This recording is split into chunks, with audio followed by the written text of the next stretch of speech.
Dilshad garden में pump house की दीवार गिरने से 12 वाहन क्षतिग्रस्त हो गए। सारी घटना वहां लगे सीसीटीवी कैमरे में कैद हो गई है। इनमें 8 कारें और 4 दोपहिया वाहन है। हादसे के बाद लोगों में रोष है।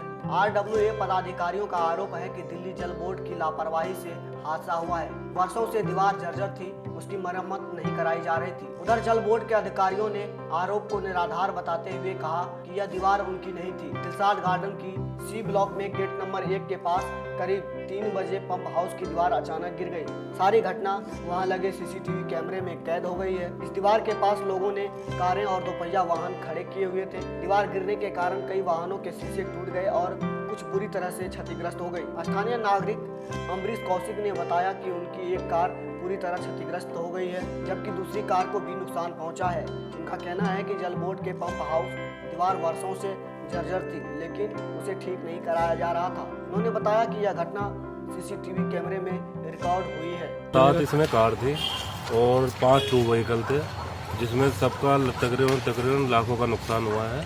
और अगर दिन के टाइम हुआ होता तो जरूर बच्चे खेलते रहते हैं, निकलने वाले जाते हैं, तो यहाँ जान माल की हानि भी हुई होती। कम से कम नहीं हुई होती तो 6-7 कैजुअल्टी इधर हो गई होती। और इन्हें बार बार कंप्लेंट करने के बावजूद भी इनकी कोई सुनवाई नहीं की गई।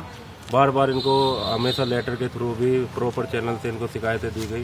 पानी रिश्ता सा जर्जर हो रखी थी। अभी यहाँ से लेकर वहाँ तक भी देखोगे तो वो दीवारें भी सारी कमज़ोर है, लेकिन वो भी अभी किसका इंतज़ार कर रहे हैं कि अगर उनको कोई बड़ा हादसा हो तो उसके बाद सारे डिपार्टमेंट अपने काम में लग जाते हैं। लेकिन उससे पहले उन पर कोई जोने देखती, कोई कहता है ये हमारे पास नहीं है, वो दूसरे डिपार्टमेंट का काम है, ये हमारे डिपार्टमेंट का नहीं है। वो ये बोलते हैं तो फुटबॉल बना के सबको इधर से इधर घुमाते रहते हैं, लेकिन जो एक्चुअल सिचुएशन है उसको ख़त्म कोई करता नहीं है। प्रॉब्लम को कोई सोल्व करने के लिए राजी नहीं होता। सर, सबसे पहले तो अगर वो अपनी दीवार को नकार रहे हैं तो मैं मानूंगा कि उनके दिल में खुद में बेईमानी आ गई है। जैसे कि आप देख रहे हैं ये पंप हाउस है और सामने बोर्ड भी लगा हुआ है दिल्ली जल बोर्ड का पंप हाउस का।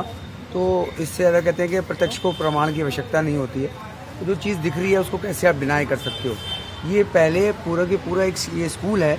ये स्कूल के अंदर से एक पोर्शन काट के आज से 20-25 साल पहले दिल्ली पंप को दे दिए थे, दिल्ली जल बोर्ड को। यहाँ से उनका पंप ऑपरेट होता है पूरा A&M का, और उसके पीछे एजुकेशन डिपार्टमेंट को भी थोड़ी जगह दे रखी है और उसके पीछे पूरा स्कूल है ये। तो ये अब से नहीं, इनके पास कम से कम 25 साल से ये धरती है इनके पास, ये ज़मीन है। और इनको बार बार चेताया गया।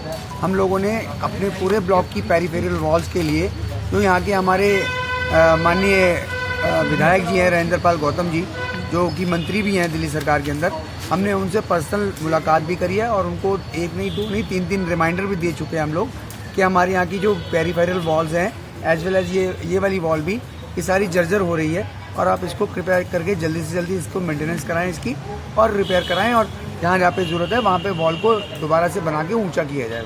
कल रात को करीब 3 बजे करीब ये जो जल बोर्ड की दीवार है ये एकदम भरभरा के गिरी, और यहाँ पर लगभग 8-10 गाड़ियाँ खड़ी हुई थी, 3-4 स्कूटी थी, सब डैमेज हो गई। कम से कम 40-50 लाख रुपए का नुकसान हो गया। अच्छा, आपकी भी कोई गाड़ी थी क्या? हाँ, मेरी एक गाड़ी थी, 2 मेरी, एक नई मेरी ब्रांड न्यू अभी 2 महीने पहले खरीदी हुई स्कूटी थी नई, एक स्कूटर था, तीनों ख़त्म हो गए। स्कूटी और स्कूटर बिल्कुल मतलब दब के एकदम ज़ीरो हो गई।